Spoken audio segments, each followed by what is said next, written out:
Thanks, Jane, and thanks, Louisa.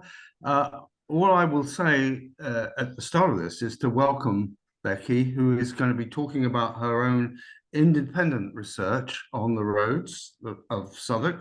I mean, Southwark's obviously a pretty interesting place, at least in terms of the topography, of which there's been a lot of efforts to try and find out what the topography is. And that view has changed over the years and will probably continue to change as work progresses there. But the roads approaching Southwark and the bridging point, and maybe even sort of going from Southwark to other places, are very important in terms of the way that contacts can be made around the London area. So, Becky, I'm just going to introduce you now and wish you all the best for the talk this evening. All right, lovely. Oh,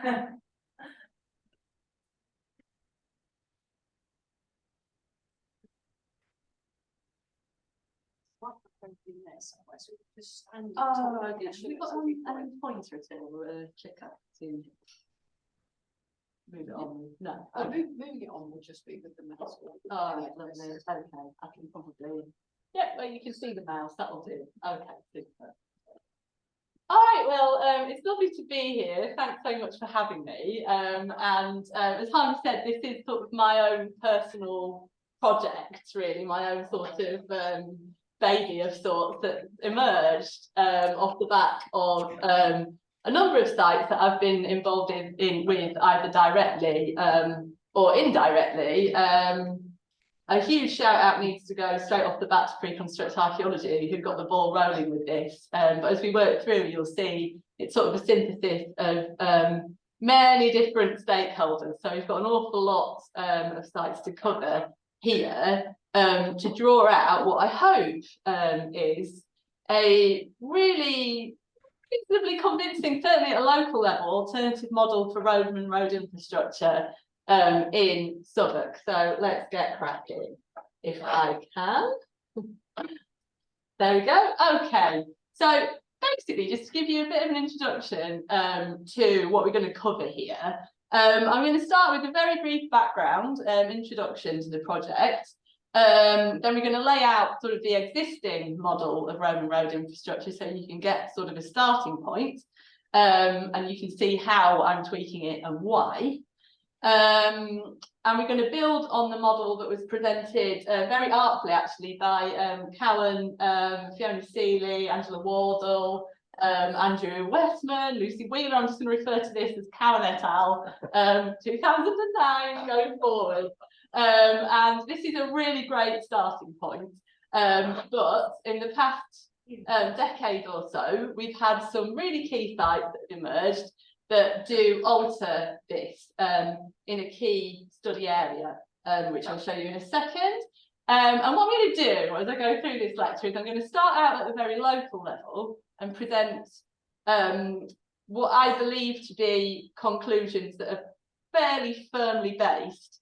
And then we're going to start to zoom out and look at it on a bigger and bigger scale. And invariably, as we do that, we bring a little bit more extrapolation and uncertainty into it. But I'm going to make it very clear where we're at as we work through this in terms of how sort of certain I am, I suppose, about what I'm saying. And ultimately, we're going to zoom right out to regional level and look at the really big picture stuff. So that's the approximate study area there. So we're very much focused on the area south of the Borough Channel. There's really no point tweaking with it to the north because that is, it's very well presented in Cowan et al. And this really just sort of refines that model. So let's just recap then with the pre-existing model, and then we'll see what I have done to it. And my starting point is Stane Street, because Stane Street is the thing that kick-started all this, really, that made us realise that, we needed to kind of think again about infrastructure, road infrastructure in Southwark. And you can see here the dotted line is the bearing of Stane Street coming through from Chichester all the way to London, obviously in a straight line. And you can see to the south, the actual path of the road deviates from that bearing quite a bit, and that's because it's navigating some tricky topography. So it's wiggling its way over the downs, and then it's picking up that bearing at Yull, and it continues on that bearing all the way to Southwark. But then when it reaches the outskirts of Southwark, it comes into contact with this really low-lying, really marshy, really boggy area. And you can see that very clearly on this LiDAR image. So the brown is sort of the lowest lying ground in that image. And obviously back in the Roman period, this area would have been really prone to flooding. It's riddled with channels. And Stone Street starts, just like it did when it was crossing the downs, it starts to kind of alter its course to get through that area, following sort of the path of least resistance, if you like the easiest way through. And you can see that this is lifted from the British Geological Survey, and you can see if you project Stone Street through, the sort of kind of greyish, brownish greyish colour that I'm waggling the mouse over now is terrace gravel. So that's nice and dry, no problem there.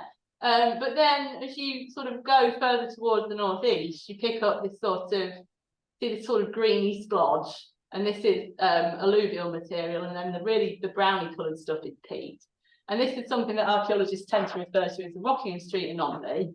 And my understanding of it is that it was an old Mesolithic lake, something like that, an ancient lake anyway, that is now causing sort of a patch of boggy wet ground that is problematic. And for that reason, coupled with what we got out of the ground, archaeologists have made the call that this is where the first deviation happens. So you can see this is the model presented in Cowan et al, and you can see Stone Street is coming through here. It's no longer on the Yull bearing, it's on a completely different bearing. And basically to hook it up with the Yull bearing that we're just looking at, you have to curve it round to navigate your way around the Rockingham Street anomaly. So that was sort of the idea up until recently, that this is what was going on. And there's quite a bit of evidence for this road, by the way. It's not just sort of made up entirely. There is evidence for what we thought was Stone Street coming through here, and you can see I've listed it there as being sort of ditches that are taking their cue from the alignment of this road.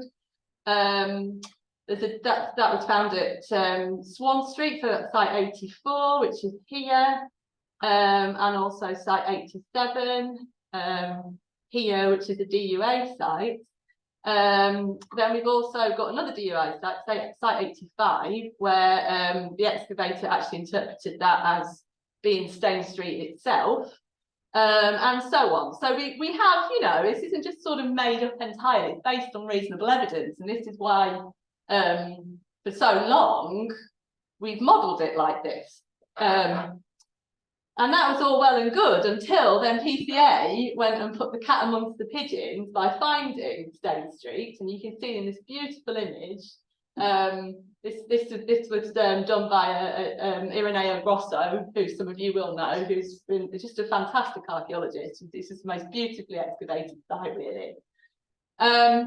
But the trouble with it is it's in completely the wrong place. It just doesn't conform to this model at all. And you can sort of see that here. So we've got two key sites here. We've got Harper Road, where this is Harper Road, where this patch of Stone Street turned up. And that is on the Yull bearing. So we've been wrong all the time. It just ploughs straight through, it clips the side of the Rockingham Street anomaly and just keeps going.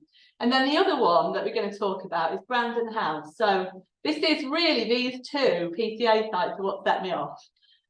Because when Ireneo was working on Harper Road, I was working on the post-sex for Brandon House. And I found it very weird that none of my buildings aligned with the projection in Cowan et al, because they were very close to where the road should be, but they didn't align. But what they do align with is the Yull bearing, and actually with the modern course of Borough High Street in that location.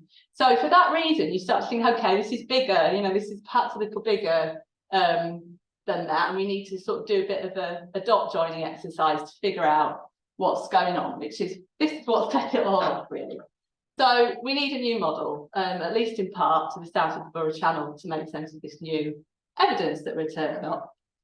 So the first one, of course, is Harper Road, and there's another splendid shot of it. And you can see in this image, kind of provided by PCA, that we've got Stane Street coming through here. We've got another PCA site over here where we have boundary ditches approximately parallel with Stane Street, or at a right angle to it. And you can see it's ploughing through another site here, Swan Street, which will prove really vital actually to everything that I'm going to say. We'll save that for later, because there's quite a lot to say about Swan Street. And this is Brandon House. So there you can see the buildings that we've got, and you can see that they're kind of running parallel, these Roman buildings, with the modern site boundary, which was, I found peculiar right from the start, to be honest. But if you drop in the Yule bearing, it all looks rather nice and tidy. So it's time to join the dots, essentially, between these two, and see how the rest of it in between fits. And this is kind of what you get. So here's Brandon House up there. So those buildings are obviously that we've only got indirect evidence for Stane Street on the Brandon House site. Very clear, very direct evidence on the Harper Road site. Swan Street we're going to talk about in a bit. Swan Street is fantastic for everything that I'm going to try and convince you into believing today. And also, the thing that I really like about this new model is that it makes super sense with the topography, because you can see now what the game plan is with this. So if you extend Stane Street along the Yule there, and you have to alter the location of the junction with Watling Street, which incidentally is quite close to where St George the Martyr is, which I believe Harvey Sheldon mooted decades ago, and I'm hoping that I'm going to prove him right. So they come together there, and they come together right at this point where, sort of by the 2nd century anyway, we've got this promontory sticking out into the Borough Channel. And originally, actually, in the at the very dawn of the Roman period, this little promontory was a little eyot, and it had a channel either side of it. And now you can see what they're playing at, because what they're doing is they're bringing those two major roads together to cross the Borough Channel by the easiest possible route. So there's what I like about this model is there's real logic to it, because you can see now why it's organised the way it is. So it's going across a little rivulet that would have come through there, and then it's turning, I think, right on the edge of this eyot. And the reason that I think that is because there's another DUA site very conveniently located about here, and that actually strikes gold. That finds the road, and it finds it on a different alignment. So that point there is more than conjecture, really. There's not much wiggle room to turn it. It has to turn beyond those buildings that we were talking about, and it has to turn before we hit the DUA site. So it's all very like nailed down, and you can kind of figure out fairly precisely, I think, how this is working with this topography. And I think, you know, that gives me confidence in it, really. And then just to compare the two, you can see what's happened. We've pushed this junction sort of further to the northwest and altered the course of this bit. So all fairly straightforward. Hopefully everybody's believing me thus far. So nothing too much. No, nothing too hard to swallow yet. So as we move on, what we have to reconsider now is all of this stuff. So remember, we've got all these sites, 84, 85, 86 and 87 in Cowan et al., which present evidence for Stane Street on this alignment coming through here. And as I tried to say before, this isn't bad evidence, actually. It's reasonably convincing evidence for a road. So I'm going to tell you now, I'm going to suggest, I think with reasonable confidence, actually, is that it is a road, but it's not Stane Street. It's a different road. It's a road we didn't know about before. And when you just look at it like this, without the kink in it, taking you past the Rocking Street anomaly, this map is slightly distorted, actually, but these two roads now, I'm just going to call it the new road from this point onwards, just just for the sake of giving it some sort of an identifier. That sort of proposed new road is fairly parallel with this road here, which is Road 2 on the North Island, which suggests that they've been laid out with some care and attention, which again implies that they're, you know, done by whoever was running the show at the time, in my opinion. Anyway, so that all kind of works, but what does it do to the road alignment if you drop it on? And it kind of looks like this. So we have this really weird bit of sort of triangular road infrastructure where we have the new road, or whatever you would like to call it, coming through here, more or less parallel with Road 2 up there, and it creates this weird little triangle, which does look pretty odd. And, you know, first of all, you might think like, well, does it really go all the way across Swan Street? You know, would it not make more sense to terminate here and just join State Street and have done with it? But I feel I can answer that question because very fortuitously, some time ago, PCA dug Swan Street up, and Swan Street is weird and very cool, and has a lot to tell us about this road network, but also about it sort of contextualizes the weirdness on this site very, very nicely once you understand this possible landscape setting. So let's roll with it. So here we go. Here's the weird triangle that you can see there. And I've just zoomed in on it there just to give you a little bit more clarity. So you can see it's this bit here that I really want to look at. And what's very, very lucky is that that is exactly the bit that got dug up. So you can see that bit there got dug up. It's exactly where I want to look, which is great. So what did we find? And if you look at it, it kind of looks a bit bonkers to start with, because we've got all these ditches going in all sorts of directions, and it really looks a little chaotic. And if I didn't know better, I'd take one look at all that and go, that's not in phase. What's going on with that? That's not a landscape. That doesn't work. You know, you've got these two ditches at right angles to each other. You've got that and that at right angles to each other. And then you've got this stuff going on over there. And it's just like, what on earth is that? But if you think about it, if you take into consideration this triangle that I'm telling you about, it sort of rationalizes itself if you extrapolate it with that in mind. So let's do that, okay? So now, this is Mark Beasley's 2006 article that I've abused to pull this out. So you can see we have this ditch coming through here, which he did moot at the time, and I'll show you in a second. He did moot at the time that there was a possibility that it could be Stain Street.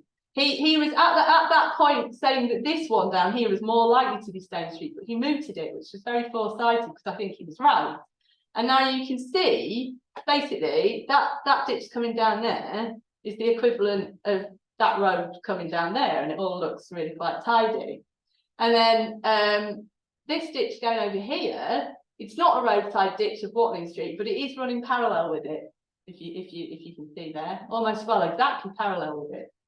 And then what's really cool is my so-called new road, or whatever you choose to call this thing. We also have it represented on the Swan Street side because we've got this ditch coming through here, which is looking like a dead ringer for a roadside ditch coming through there.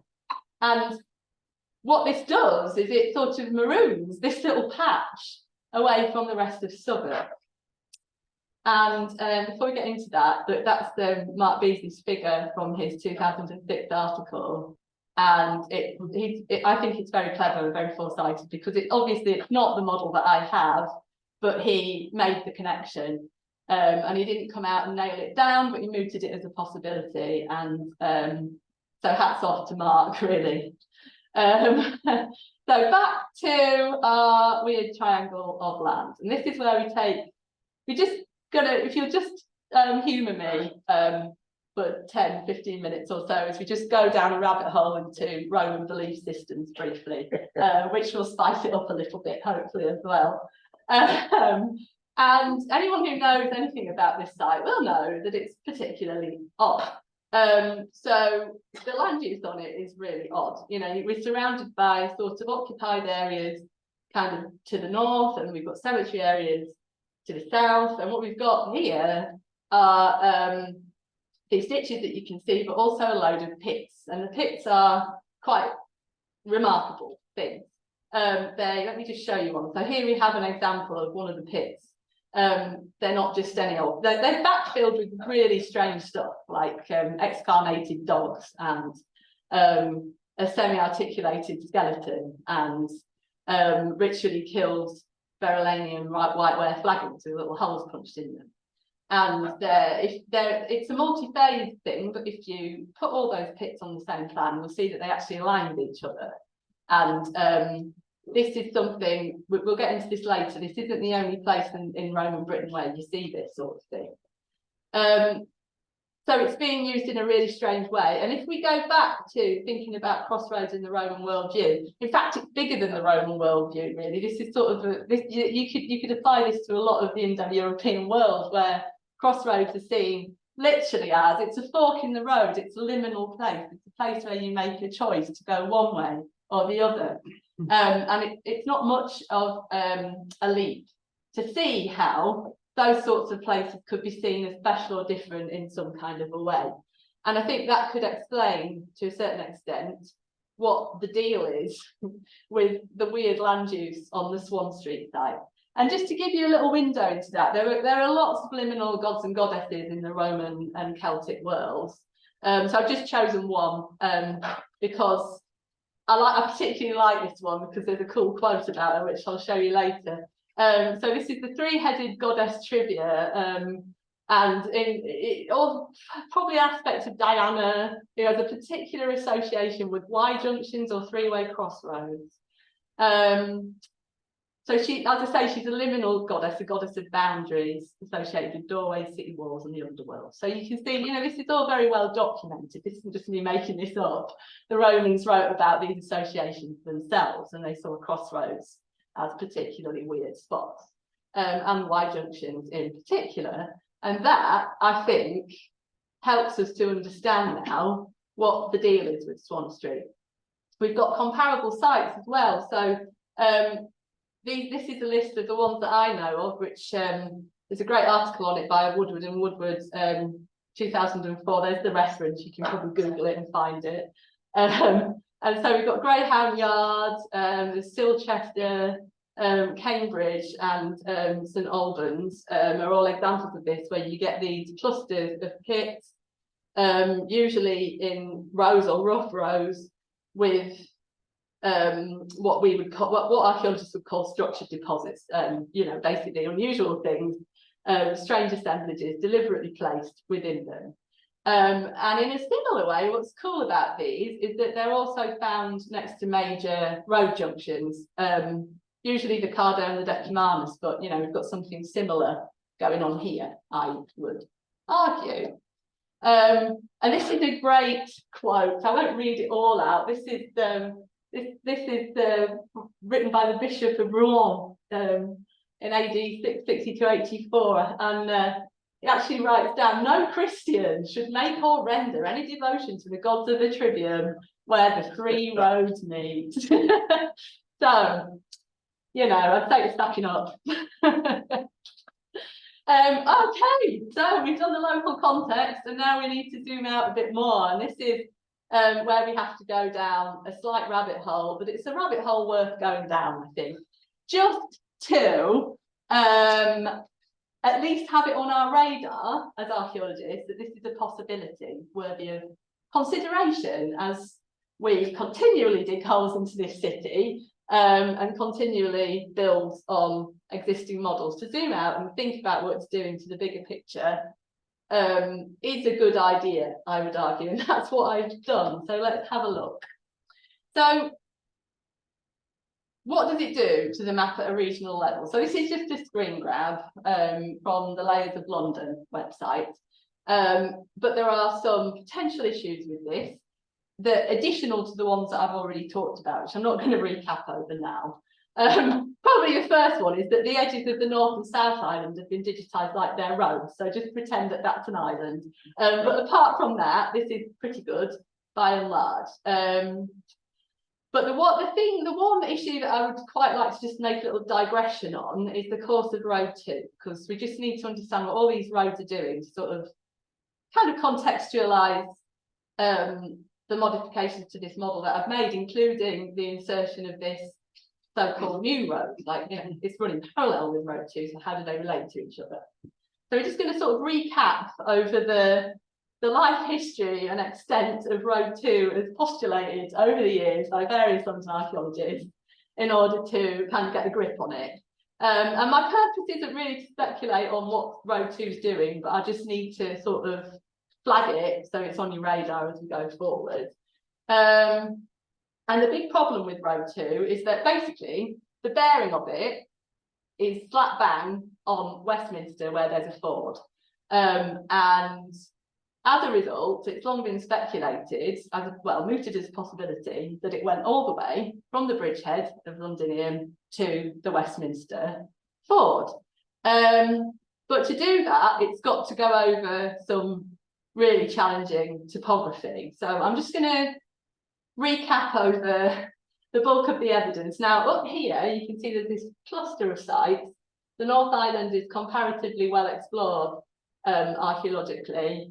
And as a result, we've got a good handle on what's happening up here. We've found the road very convincingly, and we know that it's heading towards Westminster. But it's what's happening after that that is the issue, really. So you can see we've got a few sites on the course of it. So as it trundles across the North Island and hits what archaeologists tend to term the Southwark Street channel coming through here, you can see we've got a few sites in Cowan et al. That should produce evidence for it. So it's 41, 46 and 47, and I'm just going to go through them in order, sort of from north to south kind of thing. And site 41 is 51 Southwark Street, which was excavated by the DUA, and there's some sort of large timber structure there, and it has been postulated that it could represent a bridge or something like that, so maybe. Site 46, again in Cowan et al, it's postulated that this could represent like the other side of said bridge or something like that. However, I'm going to caveat that massively because the excavator who dug it up, Dougie Hillock, who I've talked to about this at length, doesn't think it is that. He thinks it's more likely to be revetting along the edges of the South Island, which you get a lot in this bit of Southwark. I've dug it up several times in my career, kind of around just a few examples of Tabard Square, Brandon House again, Long Lane, we found it there. It's not uncommon to get this revetting, almost like a boardwalk type thing around the edge. So the jury is very much out with site 46. And then site 47, which should have picked it up, really hasn't, although it's quite a small site. But we do have what we've got, a channel deposit and a burial, because we're heading into a patch of the South Island that's set aside for burials. And then that brings me on to America Street, which is a AOC site, which is situated very close to site 47. And again, if you put these two side by side, site 47 and the AOC site at America Street, you'd think you'd find that road, but you don't. It's not there. However, it's not cut and dry, because what we do have, you can see this is a mass of burials from there, which looks a bit chaotic at first, but if you look at it in phase order, there is a pattern to it. So most of the burials trend either east-west or they trend north-south. And the ones that don't do that, generally speaking, not all the time, but often are a bit later. So if you look at that alignment and you look at the course of road 2, you can see that it's pretty much the same alignment. So it's still a little uncertain, I would say, but we don't find the road itself. And, you know, it's tempting. For me, it's tempting to think, you know, maybe this is something to do, if you think about it from in a belief system point of view, crossing a river to get to a cemetery area could just be the purpose of the road. The bearing to Westminster, though, I don't think it's a coincidence. But having said that, and we'll get into that later, having said that, though, the Borough Channel is the biggest and most formidable obstacle now that we've got to get this road across. And we don't really have any evidence for it doing that yet. It's big, this channel, and it's and if you think about the new model and the way that our road 1 gets across, it's done in a very sensible way at a very key topographic point, a very sensible point to get across this channel. Whereas you can't really say that for this alignment. It's big, you know, this is a big wet area to cross. And if you look at the geology map, this really just jumped out at you because you've got this, again, just to remind you that the sort of browny grey colour is the gravel, the sort of yellowy greeny colour is alluvial material, which obviously signifies a wet and boggy area. So if this road did go all the way to Westminster, it's really not doing it you know, it's not the line of best fit, really, not the most practical route. But that's not to say that this bearing wasn't quite deliberately sited on Westminster. Anyway, with all that in mind, what I'm going to start doing now is sort of redrawing this regional map by scribbling bits out and adding things on based on my research to date. So the first thing that has to go is the Rockingham Street anomaly. So we're just going to sort of rub that out now. Don't want it, it's gone. And then we're going to get rid of a bit of road 2 because I can't prove that it didn't go there, but we don't really have the evidence for it yet. So we're going to say possibly not. And then we're going to add on the so-called new road, and we're going to extend Stane Street through, and this basically is where Swan Street is, just to give you a bit of context. But then there is another alternative, isn't there? It doesn't have to stop here. So basically what I'm suggesting as a possibility is that my new road, or whatever you want to call it, is running through here, connecting with Watling Street, and then giving you a much drier and more practical way to get to the Westminster Ford. And that would work pretty well. And as I'll show you in a minute, it would then be dry ground pretty much all the way. But alternatively, it could carry on a bit further and hit the Thames in a different position. And these two theories are not mutually exclusive. It can be doing both of these things simultaneously, of course. And if you look at the geology map, you see now it's doing a pretty good job at getting you to where you want to go without getting your feet wet. So that again, it supports what I'm saying. But why would I even consider extending it as far as this point here, which is Vauxhall? And the reason for that is simply to do with what the other roads are looking like in the vicinity. Because if you take it through and it hits this point on the Thames, which is where the modern day street of Glasshouse Walk is, so it's pretty close to the MI5 building, really, kind of roughly there. And then you take Watling Street, the northern bit of it, and you project that on, they hit the Thames at pretty much the same place. And what's kind of interesting about this place, of course, is that there's a lot of prehistoric activity here, and it was probably fordable for quite a chunk of time. So it's not just any old place, really. Like, this is a point of interest before the Romans arrived. And so you have to, don't you? You have to ask the question. You kind of have to go there, whether you like it or not. Because this wasn't the intention of this study, by the way. This is sort of an accident. It's an evolving accident. But you have to ask yourself, did they cross the Thames at Vauxhall? And if so, then, like, why? You know. And the first thing to do to get to the bottom of this is to sort of dig into archaeological find spots in the vicinity of Vauxhall. And this is just lifted straight off layers of London, and you can see there's not a single find spot there. That's not quite true, actually. If you go on to, if you look at it in more detail, you'll find that there are some mainly antiquarian find spots in the area, but I feel it's complicated slightly by the fact that Stane Street is coming through not a million miles away, so you just got to be a little bit careful and cautious, and it's a very low intensity scatter.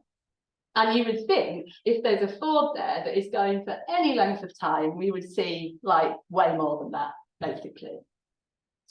So for that reason, I don't think at this point anyway that we're looking at anything really long-lived. But it is really hard to imagine that this is just an accident. I mean, I don't think that the Romans really did survey accidents in this way. Like, this seems quite deliberate. So I don't think it's a coincidence. So what's going on? And there's a few options here that are worthy of exploration. And the first one is a little bit anticlimactic, but you can't discount it. Is that, you know, potentially a bit like Road 2, they're setting these bearings up. They're keeping their options open. They haven't, you know, they could take a road through there quite easily if they wanted to, because of the way they've laid things out, but they never feel that they need to. They don't need that extra crossing, and they never instate it. And that is possible. Or it could be that place is important, and a bit like Westminster and Road 2, it's been used to take a bearing on, but the road never went that far. And that is something that we really do have to entertain. So my so-called new road doesn't have to go to Vauxhall, but it could be singling it out somewhere that's important in the Roman period, I would argue. Don't think they're going to, it's not random. So what I'm going to suggest to you is, what if we're looking at something very short-lived? And this is where we slide into speculation, obviously. But it's fun to imagine how on earth these things could have happened. And if it's a conquest era thing, or, you know, let's say conquest and the consolidation period that follows, then having two fords side by side actually starts to make quite a lot of sense from a military perspective, really. It could actually have been a bonus for them, because it helps you to organize an attack, doesn't it? You can orchestrate a feint attack, for example, so you can mislead. Say you're going to go to one and then you cross by the other, or even better, you lure your enemy to one, you cross by the other, you surround them, and you execute this sort of turning the flank maneuver, basically. But this is the kicker, really. This is the kicker. I can speculate to my heart's content whether it was good or bad or whatever. But if there's two fords side by side and you're trying to conquer a country, you have to take both. You have to take both, because if you just take one, your enemy are just going to cross by the other. So you have no choice. You have to take both from a tactical perspective, or it's not going to work. And this could explain what we're seeing here, actually. If we really want to go down a proper rabbit hole and speculate what this new road might have been about, I mean, you have to just look what it's linking. So it's linking London Bridge with a ford at Westminster potentially, and a ford at Vauxhall potentially. So there are three really key points. And if you want a military road of some sort to move people and supplies between those points, then that's quite useful. And, you know, if you're looking at Londinium isn't going to exist at this point, but it's going to make a pretty good port for your navy. So you've got three really key tactical positions. And now I told you I was going to get more and more speculative as we went through, and I really wasn't kidding. So now this next bit of research comes with a massive caveat, because this is not, I've written a journal article on this, but this is sort of next stage stuff, really. This doesn't feature in that article and is quite a formative stage. And what I'm trying to do here is, you're thinking that, okay, well, if Vauxhall is an important place, and if what I'm saying is correct, there's two fords side by side, you would think that you would organise a way to get to it more quickly than the one that I've been talking about. You would want a more direct route.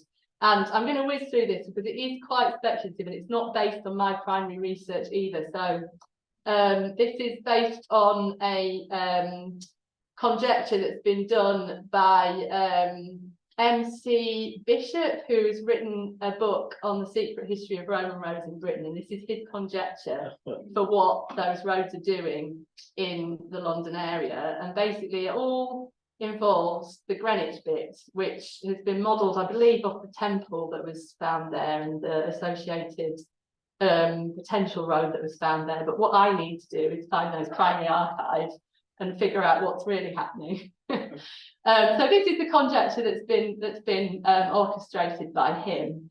And you can see if you just go in a straight line, you end up in the river, which is why we have this wibble around Greenwich. You have to do something. But this isn't the only option. Other options have been mooted. But if we just roll with this model for now, and we conjecture in our Vauxhall crossing place, and we take the stretch that's been conjectured is running through Greenwich and bop it in, that's what we get. So it's definitely worth me drilling down into, but as I say, this is not something that I have primary archive data for as yet. So, conclusions then. I think, you know, as I've tried to stress throughout, we've got super strong evidence, I think, for everything that I'm saying at a local level. I'm really particularly pleased with how Swan Street seems to have been contextualised by this. I think it makes a lot of sense of it now. And I'm hoping that, I know Chris Constable, who's been a real champion of this all the way through, is looking at creating sort of a GIS map of everything in Southwark, which I think could be like tremendously illuminating, because this is just one person mucking about with a handful of sites. If you could do this with everything that we found in Southwark, just imagine what would pop out at you. Super exciting, really. So a local route, I'm quietly confident in what I've told you, is we sort of edge out into the regional level stuff. I think, you know, we've got good evidence to suggest that we have some sort of new road heading in the Vauxhall direction, but whether it went all the way there or not is yet to be seen. And regardless of whether it did or not, the fact that the bearing is centred on that place suggests to me that it is a significant place in the Roman period, and it does present possible evidence for a second ford, possibly a conquest era ford at Vauxhall. So, oops, where are we? We're going the wrong way, I think. There we go. So I just need to do some acknowledgements now, because a lot of people have helped me with this. This is far from, you know, I had a lot of support and help right from the beginning. Southwark and Lambeth Archaeological Society have very generously given me a grant so that I can produce some figures that look rather better than the ones I've shown you tonight, and that is underway. Reconstruct Archaeology have been fantastic in the amount of data that they've shared and allowed me to play around with. Mola obviously produced the starting point that all of this is based on, and also excavated a few key sites that you've heard me prattle on about tonight. AOC Archaeology Group have been brilliant. They've given me some time to compile some of this within their work time, sort of pro bono.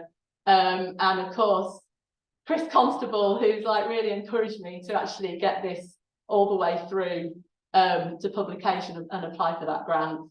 And then Vicky Ridgway and also Melissa Malikian have been brilliant in terms of their editorial help with the article. So that's that. That is an alternative model of Roman road infrastructure in Southwark.